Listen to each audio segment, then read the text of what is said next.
সুপ্রিয় শিক্ষার্থী বন্ধুরা, আজকে আমরা শিখে নেব ভগ্নাংশের মধ্যে ছোট বা বড় নির্ণয় কিভাবে খুব সহজে দ্রুততার সহিত আমরা নির্ণয় করতে পারি নির্ভুলভাবে। তো কথা না বাড়িয়ে মূল ভিডিওটি শুরু করছি।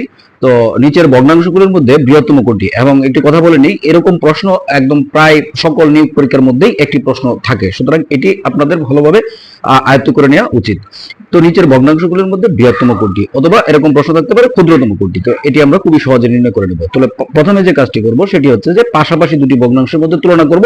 এটা হচ্ছে আর গুণন পদ্ধতির মাধ্যমে। এইভাবে আমরা ডান দিক থেকে এইভাবে বাম দিকে লব এবং হরের মধ্যে গুণ করব, তারপর এই ডান দিক থেকে বামের সঙ্গে গুণ করে নিচে এইভাবে বামে বসাবো। ঠিক আছে, এই 4 8 কত 32, আর এদিক থেকে যদি আমরা গুণ করি তাহলে 7 আর 5 গুণ করলে হচ্ছে 35। তাহলে এখানে আমরা এই দুটি সংখ্যার মধ্যে যদি তুলনা করি তাহলে দেখতে পাচ্ছি এটি হচ্ছে 32, এটি হচ্ছে 35। তাহলে আমরা যদি বড়টি খুঁজতে চাই তাহলে এই দুটি ভগ্নাংশের মধ্যে এর মান যেহেতু বেশি আসছে তাহলে এটি কম, তাহলে এটি বাদ যাবে। তাহলে 7 ভাগের 4টি বাদ, তাহলে 8 ভাগের 5 থাকলো। এখন এর সঙ্গে পাশেরটি তুলনা করব। তাহলে এদিক থেকে ঠিক পূর্বের মতো করে তুলনা করব। এই যে 5 11 কত 55, তাহলে এটা আমরা নিচে লিখে নিতে পারি।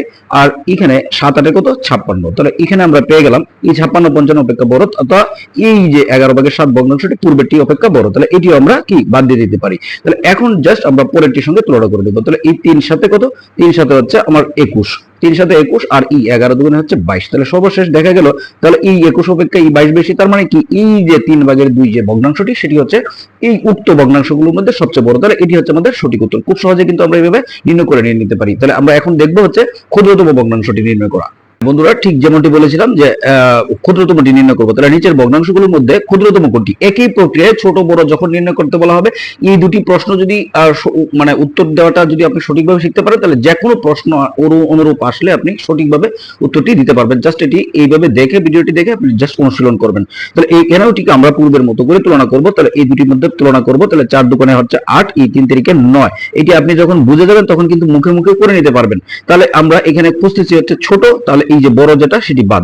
তাহলে এখন আবার এর সঙ্গে পরেরটি তুলনা করব। তাহলে এই 9 দুগুণে কত 18, আর এই 3 4 হচ্ছে 3 5 হচ্ছে 15। তাহলে এখানে 18 আর 15 এর মধ্যে কিন্তু এই 15 হচ্ছে ছোট, তাহলে এটি কিন্তু বাদ হয়ে গেল।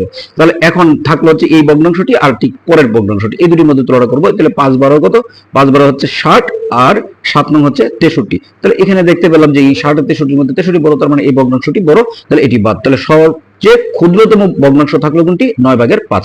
তাহলে এই অনুযায়ী কিন্তু আপনারা খুব সহজে মানে ক্ষুদ্রতম এবং বৃহত্তম নির্ণয় করে নিতে পারবেন। ধন্যবাদ বন্ধুরা, সবাই ভালো থাকবেন।